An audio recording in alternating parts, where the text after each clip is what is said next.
ஜெஃப்னாகளது நேயர்களுக்கு வணக்கம். இன்றைய நாளில் பேசுபொருளான முக்கிய விடயங்களை பற்றி தான் இன்றைய நிழல் நிகழ்ச்சிகளை பார்க்கவிருக்கின்றோம். அந்த வகையிலே தையிட்டி காணி அளவீடு நடவடிக்கைகள் ரத்து செய்யப்பட்டிருக்கின்ற விடயம், பிள்ளையானுக்கு ஆதரவாக அவரது கட்சி ஆதரவாளர்கள் நடத்திய போராட்டம், வலுசக்தி அமைச்சர் ராஜினாமா செய்த விவகாரம் தொடர்பாகவே இன்றைய நாளில் பார்க்கவிருக்கின்றோம்.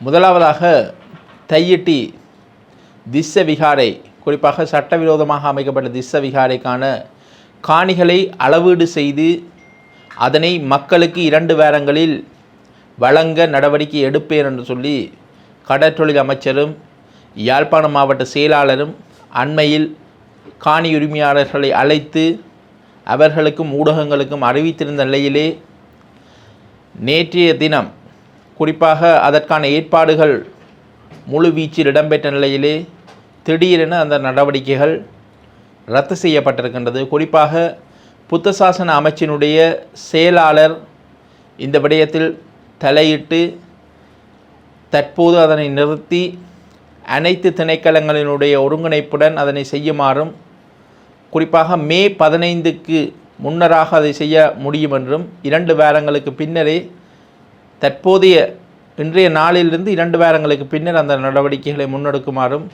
அறிவுறுத்தல் வழங்கியிருப்பதாக தற்போது யாழ்ப்பாண மாவட்ட செயலாளர் அறிவித்திருக்கின்றார். குறிப்பாக கடற்றொழில் அமைச்சர் வெளிநாடு சென்றுள்ள நிலையிலே இன்றைய தினம் அந்த அளவீடு இடம்பெறும் என்று சொல்லி நம்பி அந்த பகுதிக்கு அந்த காணி உரிமையாளர்கள் வந்திருந்தார்கள். அவர்கள் வந்திருந்த போதும் கூட அங்கு பலத்த போலீஸ் பாதுகாப்புகள் அந்த விகாரைக்கு போடப்பட்டு அந்த விகாரைக்குள் எவருமே நுழையாத வண்ணம் போலீசார் பாதுகாப்பு கடமையில் ஈடுபட்டிருந்தார்கள். இந்த நிலையிலே நில அளவை திணைக்களம், யாழ்ப்பாண மாவட்ட செயலாளர், பிரதேச செயலாளர் உள்ளிட்ட அதிகாரிகள் வந்து பிக்குவுடன் கலந்துரையாடிய பின்னர் வெளியிலே வந்து காணி உரிமையாளர்களிடம் அறிவித்தார்கள். குறிப்பாக இன்று இந்த அளவீட்டு பணிகள் இடம்பெறாது, குறிப்பாக தங்களுக்கு புத்த சாசன அமைச்சினுடைய செயலாளர் அறிவுறுத்தி இருக்கின்றார். அந்த வகையிலே அனைத்து திணைக்களங்களினுடைய ஒருங்கிணைப்புடன் இந்த நடவடிக்கைகளை முன்னெடுக்கப் போவதாகவும் தெரிவித்திருக்கின்றார். தற்போது எழுகின்ற கேள்வி என்னவென்று சொன்னால், இந்த நடவடிக்கைகள் குறிப்பாக கடற்றொழில் அமைச்சர் ராமலிங்கம் சந்திரசேகரும் யாழ் மாவட்ட செயலாளர் மருதலிங்கம் பிரதீபனும் தன்னிச்சையாக இந்த முடிவை எடுத்து அறிவித்தார்களா என்ற கேள்விதான் எழுகின்றது.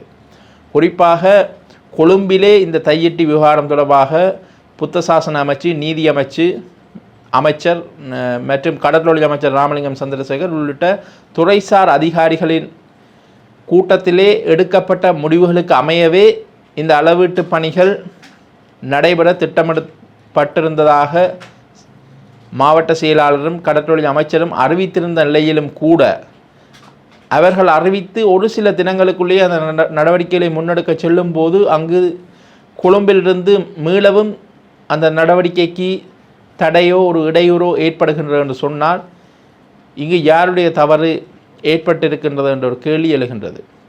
இது இவ்வாறு இருக்க, நேற்று இரவு அவசரமாக தையிட்டி திஸ்ஸ விகாரை விகாராதிபதி ஜிந்தோட்ட நந்தாராம தேரர் பலாலி போலீஸ் நிலையத்துக்கு சென்று ஒரு முறைப்பாடு ஒன்றையும் வழங்கியிருக்கின்றார். குறிப்பாக தன்னுடைய விகாரை காணிக்கில் அனுமதி இல்லாமல் வந்து அதிகாரிகள் அளவீடு செய்ய இருக்கின்றார்கள், இதனை தடுத்து நிறுத்தக்கூடிய அவர் அந்த முறைப்பாட்டையும் செய்திருக்கின்றார். குறிப்பாக யாருடைய ஒரு காணிக்கு யாரோ ஒருவர் உரிமையாளராக இருந்து கொண்டு உரிமையாளர்களை வர வேண்டாம் என்று சொல்லி தடுக்கின்ற அளவிற்கு எங்களுடைய நாட்டிலே நிலைமைகள் இருக்கின்றது என்பதுதான் விசித்திரமாக இருக்கின்றது. இந்த வகையிலே தேசிய மக்கள் சக்தியினுடைய அமைச்சராக யாழ்ப்பாணத்தில் இருக்கின்ற ராமலிங்கம் சந்திரசேகர் தற்சமயம் நாட்டிலே இல்லாத நிலையில் அவர் வெளிநாடு சென்றுள்ளதாக கூறப்படுகின்ற நிலையிலே அவருடைய பிரதிநிதிகள் என்று சொல்லி யாருமே இன்றைய தினம் அந்த பகுதியிலோ அந்த மக்கள் சார்பிலோ வந்து அவர்களுடன் பேசவில்லை. குறிப்பாக கடற்றொழில் அமைச்சர் ராமலிங்கம் சந்திரசேகர் விடுத்த அறிவிப்புக்கு அமையவே அங்கு அந்த காணி உரிமையாளர்கள் நம்பி அந்த காணி அளவீடு நடக்கும் என்று சொல்லி வந்த நிலையிலே அவர் வெளிநாடு சென்ற சமயத்தில் அவருடைய பிரதிநிதிகள் என்று சொல்லி இருக்கின்றவர்கள் எவரும் கூட அந்த இடத்தில் எட்டி கூட பார்க்கவில்லை. குறிப்பாக யாழ்ப்பாணத்தில் 3 எம்பிக்கள் இருக்கின்றார்கள்.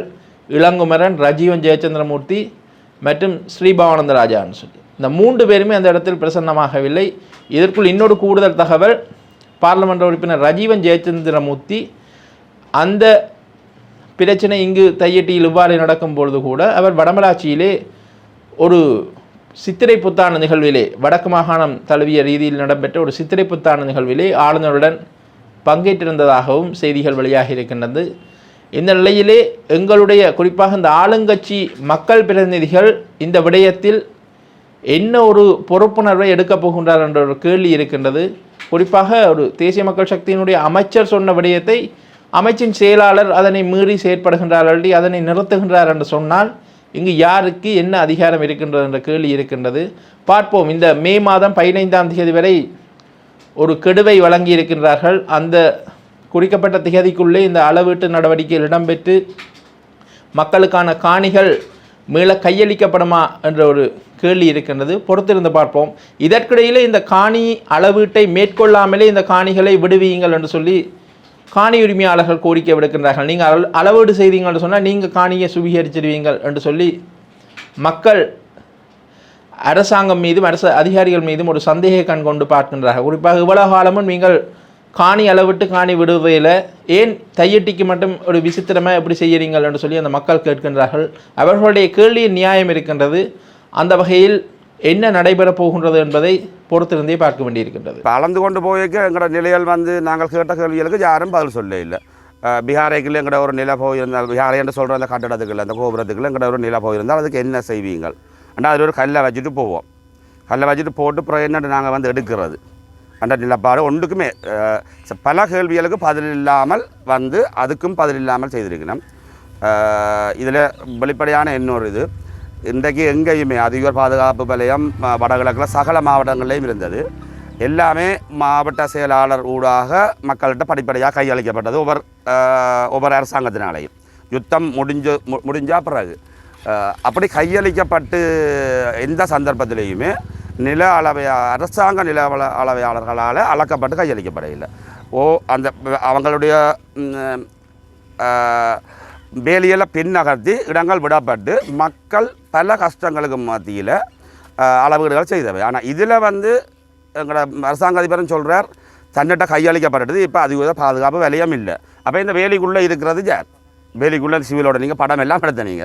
இது ஒரு பாதுகாப்பு இல்லாமல் எங்களோட காணிகள் ஒரு ஆள் கையகப்படுத்தி வச்சுருக்காது. ஒரு ஆள் ஒரு குடும்பம் கையகப்படுத்தி வச்சுருக்கு. அது பாதுகாப்பு வலயத்திலேருந்து கையளிக்கப்பட்டுட்டுது. அப்போ இதை மாத்திரம் ஏன் அரசு திணைக்களத்தில் வச்சு அளக்கணுமென்று கேட்கணுமென்றதுக்கு எந்த ஒரு இடத்துலையுமே அதுக்கான விடையை காண முடிய இல்லை. ஆனால் அப்படி தான் அளக்கணும் என்ற ஒரு கோரிக்கையை வைக்கணும். அப்போ அதுக்கு தடையும் எங்கேன்றதை ஊடகவியலாளர் உங்களுக்கு வடிவாக தெரியும். வடிவாக அதை வெளிப்படுத்தும். சமூகத்துக்கு எல்லா மட்டத்திலையும் அதை சொல்லுங்க. நாங்கள் அளக்க ரெடி, ஆனால் அதுவும் தடைப்பட்டிருக்கு. எல்லாரும் வந்திருக்கிறோம். 92 வயதுலேருந்து 89 வயது 79 வயது அம்மா எல்லாம் வந்திருக்கிறோம். எல்லாருக்கும் இதுக்கு காணி இருக்குது. இது முழுக்க மக்களின் காணி. அது 17 21 25 சில பேர் வராமல் இருக்கலாம். 30 வருஷம் 35 வருஷம் இடம்பெயர்வுக்கு வந்திருக்கிறோம். இதில் பௌத்த விசாரைக்கண்ட காணி வெளியில் இருக்குது தனிங்க. அதுக்கும் இதில் இப்போ இவர்கள் கையகப்படுத்தியிருக்கிற காணிக்கும் எந்த சம்பந்தமும் இல்லை. இது மக்களுடைய காணி. மீண்டும் அடுத்த மே 15 வரை காலவாசம் தந்திருக்கணும். நாங்கள் அவையிட்ட கோரிக்கை வச்சிருக்கிறோம். வளமையாக விளையாடம் செய்தது போல் நீங்கள் இதை காணியை விடுவீங்கோ. நாங்கள் எங்களோட சேவையரை வச்சு அளந்து கொண்டு போகிறோம். எங்களோட எல்லா பிரச்சனையோ சொரியல் பிரச்சனையோ அது நாங்கள் பார்க்குறோம், அளந்து கொண்டு போகிறோம். நடுவில் இருக்கிறதுக்கு அந்த நேரம் நீங்கள் தீர்மானத்தை சொல்லுங்க. காணியை விடுவிச்சுட்டு அழகன்றதான் எங்களோட கோரிக்கை. இந்த நிமிஷம் அதான் எங்களோட கோரிக்கை.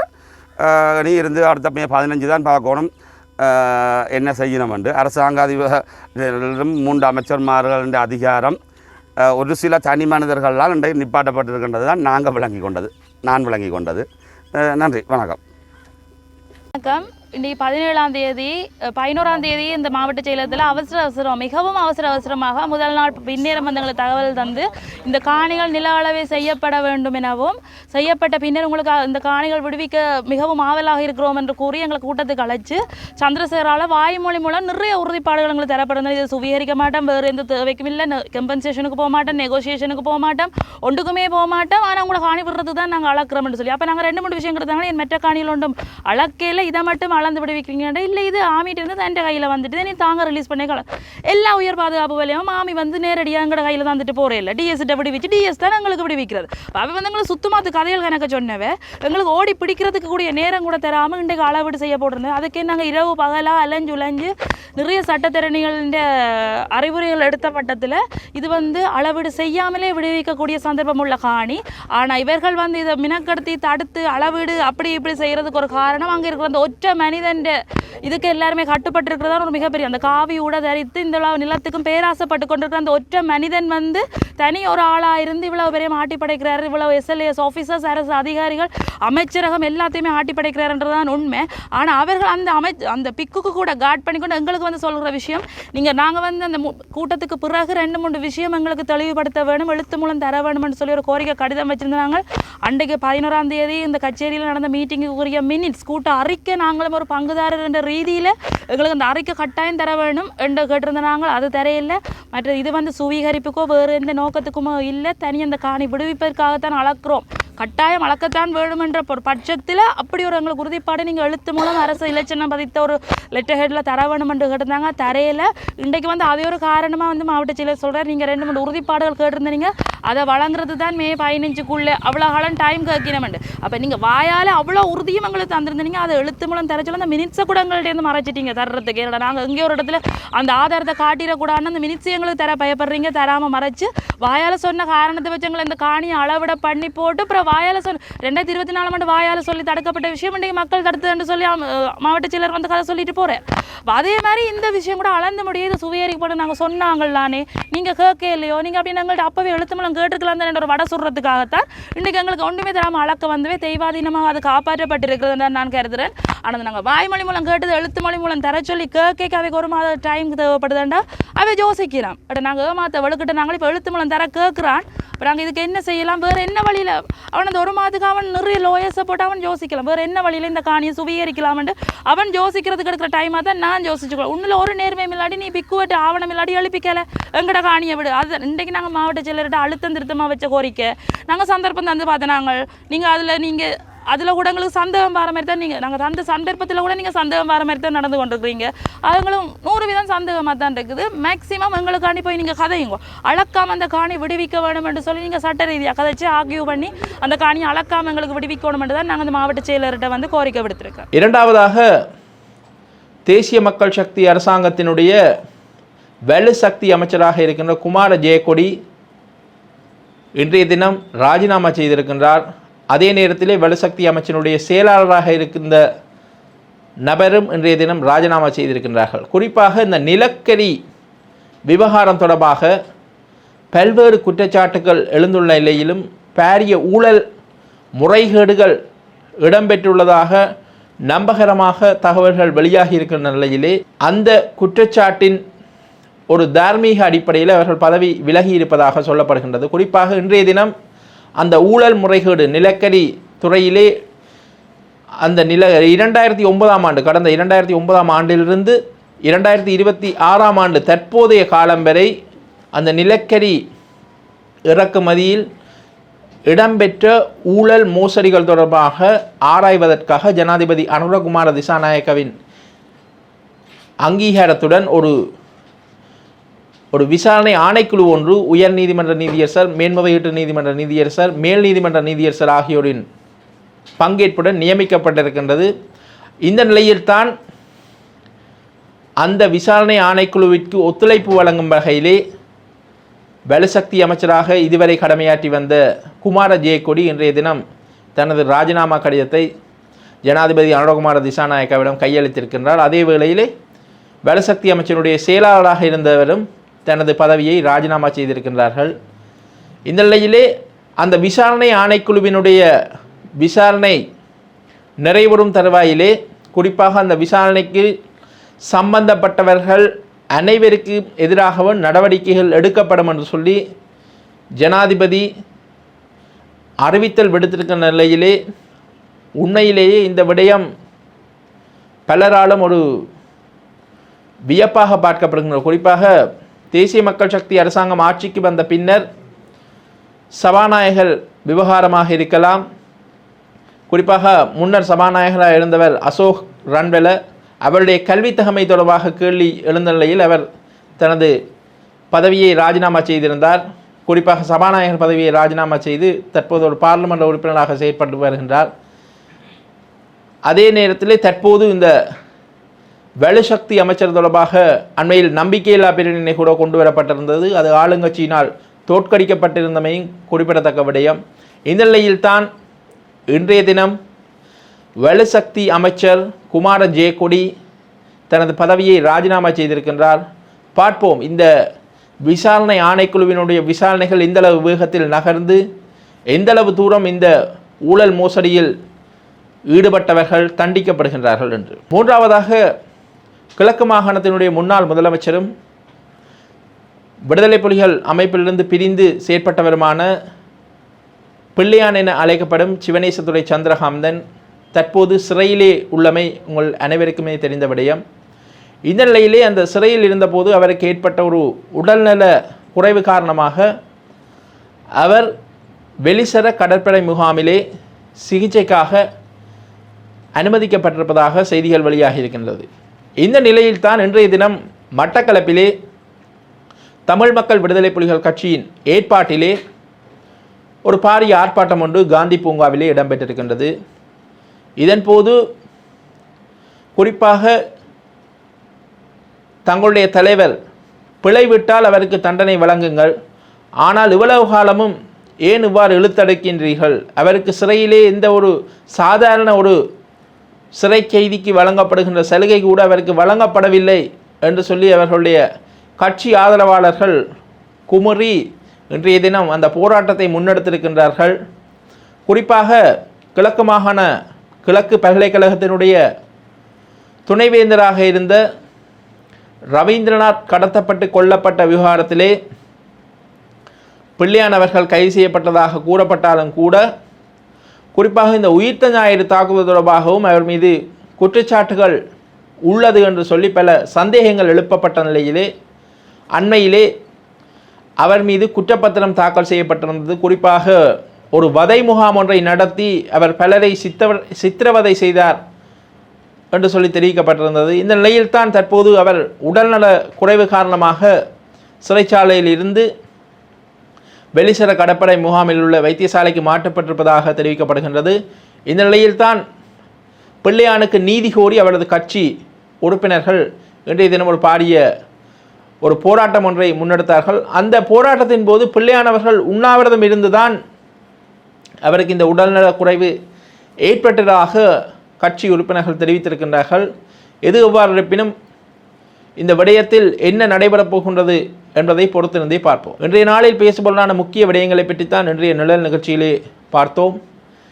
மற்றொரு காணொலியில் உங்களை சந்திக்கும் வரை உங்களிடமிருந்து விடைபெறும் நான் உங்கள் கலையமுதன். நன்றி, வணக்கம்.